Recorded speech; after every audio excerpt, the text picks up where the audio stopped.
Hey everybody, Happy New Year. Welcome back to the channel. I mentioned in my last email that I sent out to my newsletter at the end of 2023 that I had a story to share with you. And today I'm going to go ahead and see if I can share that story with you. Now don't worry, I'm not going to try to hard sell you on anything today. I'm going to go ahead and actually tell you and refresh you just about who I am and what I do and things like that. I want to inspire you for your 2024 and reintroduce myself real quick. For anybody that doesn't know my story, here goes. Grab your popcorn or a snack and sit down and get ready to be filled with inspiration and ideas. Now, a year and a half ago, I found myself at rock bottom. I had lost a remote technical support position that I was working and anything that I had remotely, and so I had to basically move to Columbia and reinvent myself. I started this thing called Coffee X Cameras because basically it was the only thing I had and I couldn't do anything else at the time. So when it rains, it pours, as they say. So I found myself newly married in a foreign country where I didn't know the language, where I didn't know how to ask where anything was but the bathroom or for a glass of water, pretty much. And so with the language barrier and the technical barrier, and so I had to invent something to keep myself afloat. I'm not going to lie, I panicked. My wife and I decided to get married here in Columbia because she is Colombian and she has family here, and we wanted to actually see if we could get in and out of here with about 6 months of adventures, where we could get the both of us basically a dual citizenship and we could be on our way back to the States. Now, I was very wrong in that.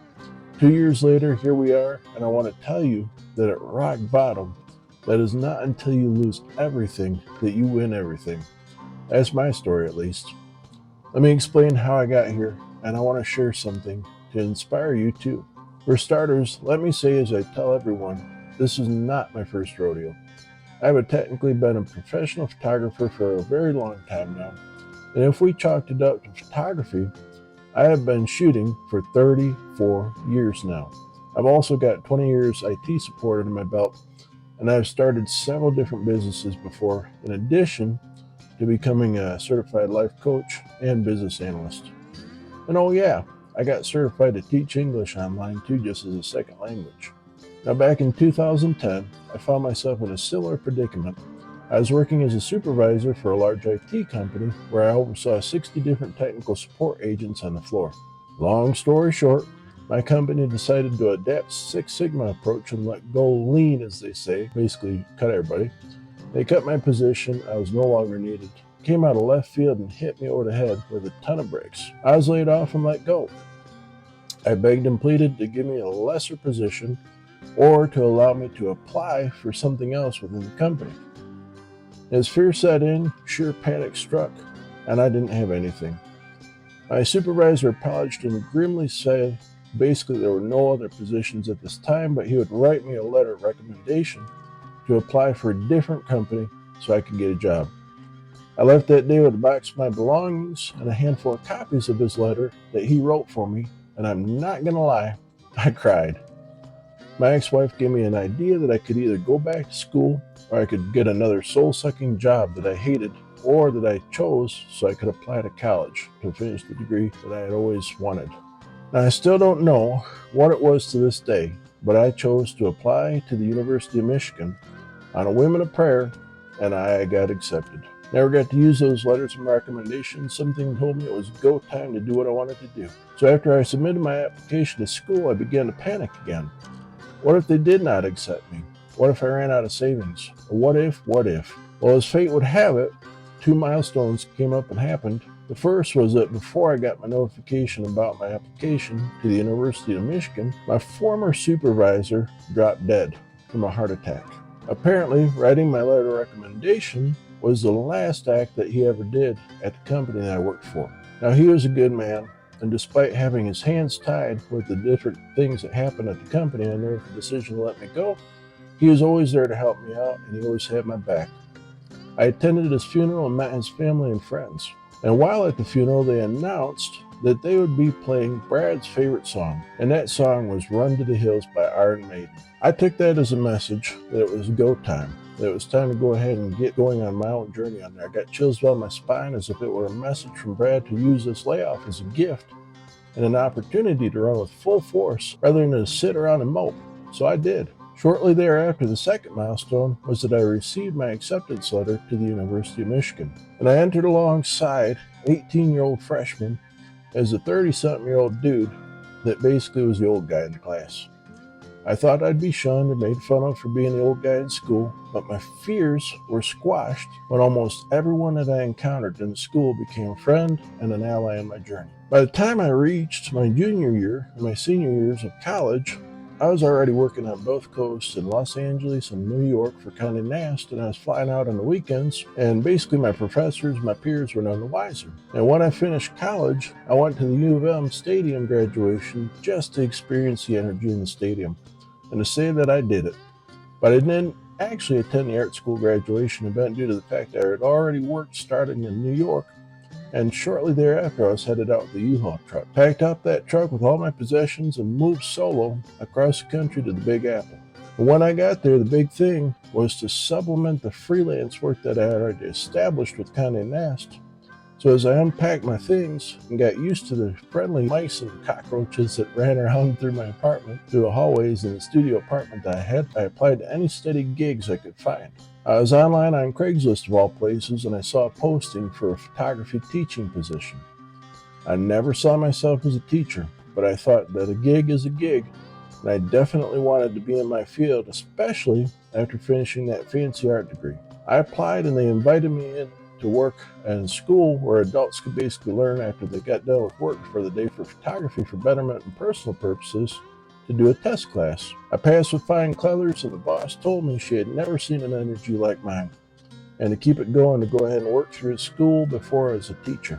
I ended up teaching during the day full-time, and then fulfilled my studio freelance opportunities that I had in personal projects after the day was done, late into the night. The days got longer when I started teaching at places like NYU, Adorama Learning Center, and when I started to do shows alongside the likes of Sebastian Salgado at ICP. At the height of it all, I was working 16-hour days, but I was always doing what I loved, and that seemed to make it all worthwhile.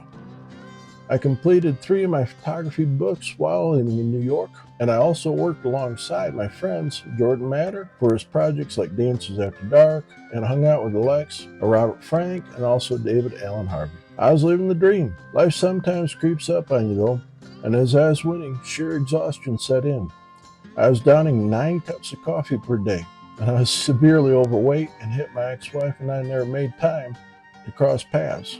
Furthermore, I had picked up a gig with Live Nation to shoot concerts for them, and this led me to hang out with the likes of famous bands and artists from around the world like Guns N' Roses, Aerosmith, AC/DC, System of a Down, and many more. It also led to some really bad habits of drug and alcohol addiction when many different folks offered me various substances to keep going. I got very sick, and it sent me spiraling downward. Around the same time that I got sick, within a few months, all my gigs started to dry up. My ex-wife gave me an ultimatum that I could either pay the rent for $5,000 a month mortgage that we had taken out on an apartment in New York City, or I could leave. Let's be honest, this unleashed Pandora's box, and it led to a separation that eventually ended in an amicable divorce. Why am I telling you this, you ask?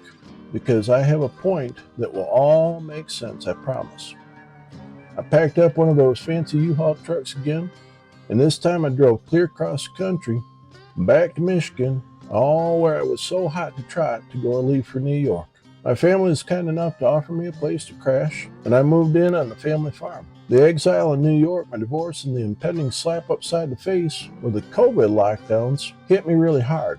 I fell into some very, very deep depression, and in the beginning I was not near New York with the rockers, turned to alcohol to drown my woes. One day I decided that I wanted to do a drawing table on the front porch of the house. The sunshine and fresh air were helping me to pull out of the depression and the hole that I had come up with in hindsight and dug myself into. So I asked my family if there were any spare boards around the house and if I could design the table on the porch. One thing led to the next. I found an old table in the basement that my grandparents had used for potatoes back in the day. And I dragged that thing out of the basement, cleaned it up, and I found myself getting into woodworking. So as I started in with the project, I found out that making things with my hands slowly but surely pulled me out of my depression, and I relied less and less on the bottle to take out my frustrations. Art was becoming my drug. I found myself visiting the woods and the farm a lot, where I cleared about a quarter of a mile trail over the course of about 2 years. And I also built a teepee, and I taught myself woodworking and how to metalsmith off different things that I found on YouTube. I did this in my grandpa's old shop with the materials I cleaned up and I collected from the woods. I started a project called Honey Creek Originals, where I started making different handmade lamps, knives, and tables. The project kicked off very well, and everyone took kindly to my creations. One day I decided it was time to share the creations with the internet, so I dug out my trusted camera, created myself a new Instagram account because I had deleted an old Instagram account that had about 250,000 followers after I left New York, and I decided it was time to post my wares up online again. What I did not know is that when life brings you what you need when you need it the most. I got a message in my inbox one day from an admirer of my work who turned out to be another talented photographer and who is also now my wife. One thing led to the next, and we ended up moving here to Columbia to get married, as I mentioned earlier. So when August 2022 came about, when I had no other work and I was here in a different country that I have yet to go ahead and know the entire language of, I said, I got this. I started reaching out to all you who are my long-term students, and we connected again. I started a coffee brand after my brother-in-law gave us a tour of his coffee farm out in San Roque here in Columbia. Still the best coffee I've ever had. I started writing blogs, letters, podcasts, YouTube videos, creating books, video-on-demand courses, and designing websites for anyone that needed one. And this has all become Coffee X Cameras as we know it in its current capacity. My point in all this story today is that when life happens, something gets really bad, don't count yourself out. You know, just like I, you have lifetime experiences to fall back on, and you just like I have more ahead of you. We all have our ups and downs, our highs and our lows, our mistakes and our wins. Yet, without all this, you are not who you are today, and I am not who I am today. And this is why I started my year-long mentorship program with Coffee X Cameras this last year. I started it because I had been there, hitting my head against the desk, and I started it because at one point, I did not know where I was headed also. I started because I had no idea anything of this was possible. Why? Because I needed to hit rock bottom to try. And once we try, we realize that we have it all in us all along to do what we really want to do. And once you actually do that thing, the best feeling in the world comes about. So as for me, I write to you from our one-bedroom apartment here in Columbia. I'm happily married. We started a family with our 2 cats, Temis and Boris, and our 2 dogs, Ranger and Liberty. And we're currently finished with 1 visa process and halfway through the next one to go ahead and get that done. It'll eventually take us back to the States. I'm going to tell you right now that, to be completely honest, moving to Columbia in a different country that I did not know, the language, the culture, the logistics, or any of it has been the biggest challenge of my lifetime so far. Yet in 2 years, I'm now fluent in Spanish, sober, I know the culture with our family here, and I'm pretty comfortable for this whole waiting game. Applying for visas is not an easy feat, but I'll tell you right now, the lessons that I have learned from early in my life with the challenges that I have seen and the challenges that come my way tell me exactly how this is going to play out. I will win. So please forgive me for being a bit long-winded today and a bit sentimental, but this is why I appreciate each and every one of you that are here today as my subscribers and supporters with Coffee X Cameras. When you book mentorship or you purchase books or video-on-demand classes, coffee or anything on the site, you're directly supporting our family in the biggest challenge of our lives. And for all that, all I can say is thank you. Thank you so much for being here, and if you want to support further, you're welcome to go ahead and tell all your friends and family all about what we do here. My beautiful wife just wrote and published her first book as well, and I'm so proud. You can get that over at paninascloset.com. And I want to go ahead and take a moment to wish you and your families and your loved ones a very, very happy new year. This is the first video that we're doing here this year. And if you want to know what's coming next, jump over to coffeexcameras.com. Jump on the news list because I got an announcement this week that I'm going to tell you about something really awesome. We also have the January Blues Challenge and the 2024 Ink and Indians Challenge that you're welcome to come about. And with those two challenges, I want to go ahead and invite you to jump along. We have an international WhatsApp group as well, so that you can go ahead and jump on there and get inspired. Thanks so much again for being here. I'll see you soon for the next one. We have some great stuff coming up on the channel this year. As always, if you don't know what to do, go up there, do the like, subscribe, and notification thing. I'll see you for the next one. Have a good one.